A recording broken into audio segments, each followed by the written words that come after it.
द्रौपदी, राजा द्रुपदच्या यज्ञकुंडातून जन्माला आलेली अग्निकन्या. लोक मला जगातील सर्वात भाग्यवान स्त्री समजतात, जिच्या रक्षणासाठी स्वतः जगाचा धनी भगवान श्रीकृष्ण धावून आला. लोक मला 5 पराक्रमी राजांची महाराणी म्हणतात. पण माझ्या काळजाची राख होऊन जे अश्रू हिमालयाच्या बर्फात गोठले, ते अश्रू आज मी तुमच्यासमोर मोकळे करायला आले आहे. आज मी तुम्हाला महाभारताच्या युद्धातील एक अशा रात्रीची गोष्ट सांगणार आहे, ज्या रात्री पांडवांच्या छावणीत दिव्यांचा उत्सव सुरू होता. पण त्याच रात्री एका आईचे काळीज कायमचे अंधारात बुडाले होते. हा असा किस्सा आहे जो इतिहासाच्या पानांमध्ये कुठेतरी दडून राहिला. पण माझ्या हृदयात जी जखम बनून राहिली ते महाभारताच्या युद्धाचे 14वे वर्ष होते. होय, 14वा दिवस. त्या दिवशी सूर्यास्त झाला, पण युद्ध थांबले नव्हते. इतिहासात पहिल्यांदाच रात्रीचे युद्ध सुरू झाले. कौरवांच्या बाजूने कर्णाने रणांगणावर थैमान घातले होते. त्याच्या हातातील धनुष्य मृत्यूचा वर्षाव करत होते. पांडव सैन्याचा थरकाप उडाला होता. आमचा पराभव निश्चित दिसत होता.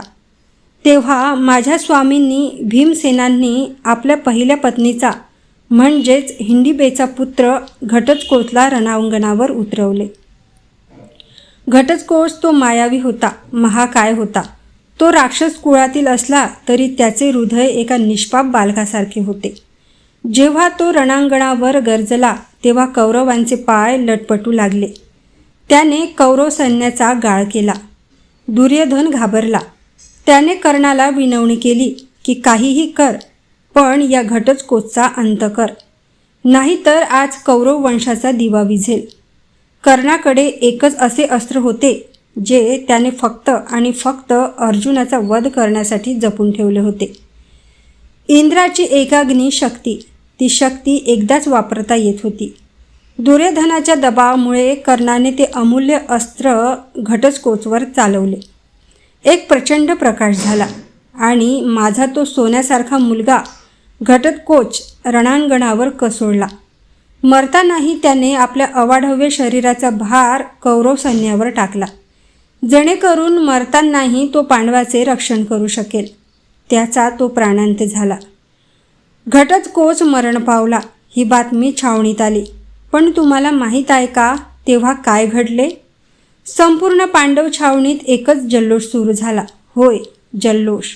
स्वतः द्वारकाधीश श्रीकृष्ण रथावरून खाली उतरले आणि आनंदाने उड्या मारू लागले. त्यांनी अर्जुनाला घट्ट मिठी मारली. अर्जुनही आनंदाने हसत होता. युधिष्ठिर देवांचे आभार मानत होते, कारण कर्णाचे ते घातक अस्त्र घटोत्कचवर खर्च झाले होते.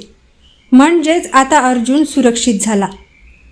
अर्जुनाचा जीव वाचला म्हणून सगळे नाचत होते, हसत होते. पण कोणीतरी एका कोपऱ्यात विसरले गेले होते. छावणीच्या एका अंधाऱ्या कोपऱ्यात माझा भीम, ज्याच्या गदेच्या एका प्रहाराने पृथ्वी कापायची. तो महाबली भीमसेना आपल्या मुलाचा मृतदेह दुरून पाहत जमिनीवरच कोसळला. त्याचे विशाल खांदे हुंदक्यांनी हलत होते. ज्या भीमाने कधी कोणासमोर मान झुकवली नाही, तो आज एका बापाच्या रूपात पूर्णपणे तुटला होता.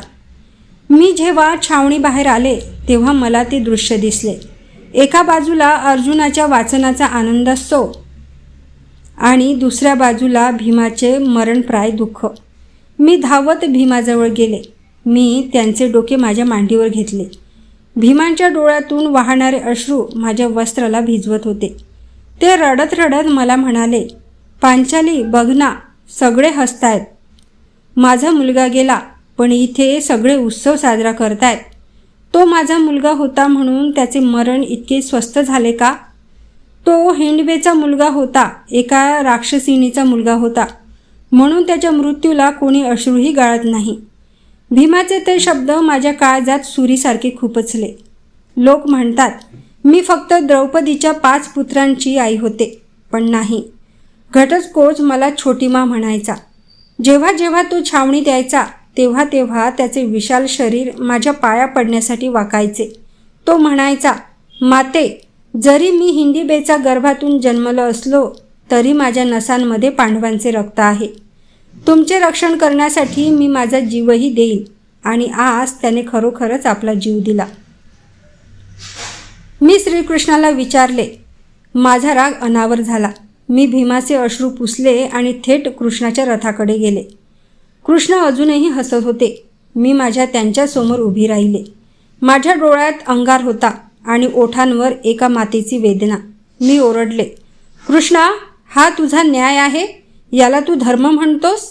एका मुलाचा बळी गेला आणि तू इथे उत्सव साजरा करतोस? जर आज घटस्फोटच्या जागी तुझा अभिमन्यू असता तर तू असाच नाचला असतात का? जर घटस्फोटच्या जागी अर्जुनाचा मुलगा असता तर हाच आनंद तू व्यक्त केला असतास का? फक्त अर्जुन वाचला म्हणून घटस्फोटच्या प्राणाची काहीच किंमत नाही? माझे ते प्रश्न ऐकून छावणीतील तो गोंगाट एकदम शांत झाला. अर्जुन, युधिष्ठिर, नकुल, सहदेव सगळ्यांच्या मनाखाली गेल्या. कृष्ण शांत झाले. त्यांच्या चेहऱ्यावरचे हसू नाहीसे झाले. त्यांच्या डोळ्यात एक अनामिक वेदना दाटून आली. ते माझ्या जवळ आले. त्यांनी माझ्या हातात हात घेतला आणि अतिशय धीम्या आवाजात म्हणाले, द्रौपदी, तू हे जे पाहते आहे ते पूर्ण सत्य नाही. घटस्फोट केवळ भीमाचा मुलगा नव्हता, तो माझाही प्रिय होता.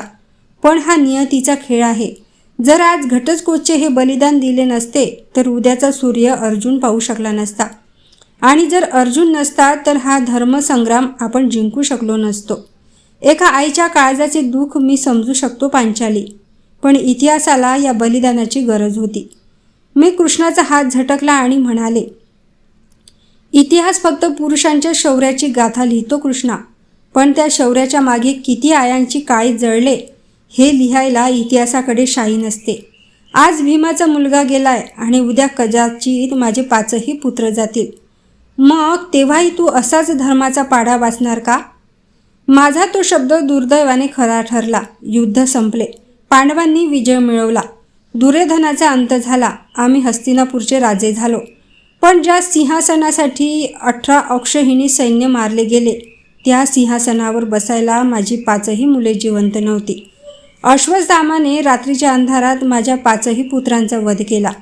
ज्या दिवशी आमचा राज्याभिषेक होता त्या दिवशी संपूर्ण हस्तिनापूर फुलांनी सजले होते.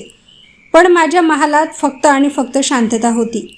मी राजवस्त्रे परिधान केली होती, पण माझे हृदय एका स्मशानासारखे झाले होते. विजयाचा तो मुकुट जेव्हा माझ्या डोक्यावर ठेवला गेला तेव्हा मला तो मुकुट वाटलाच नाही.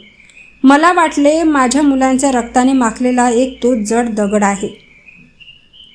तेव्हा मला तो मुकुट वाटलाच नाही जो मी माझ्या डोक्यावर वाहत आहे.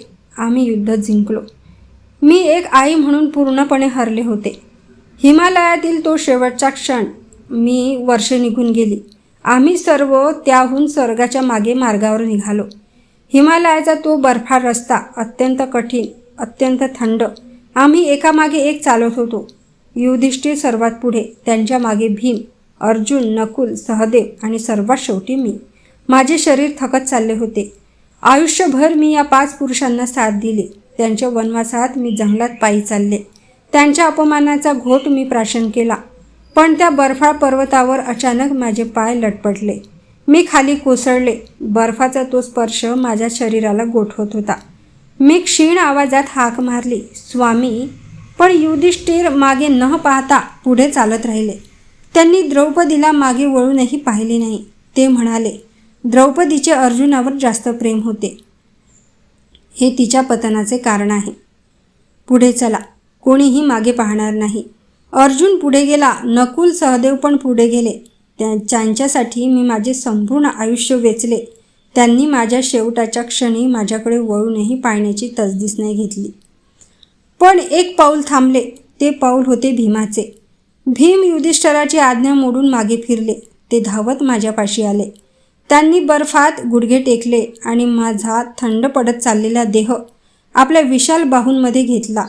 त्यांच्या डोळ्यातून अश्रू वाहत होते जे माझ्या गालावर पडत होते.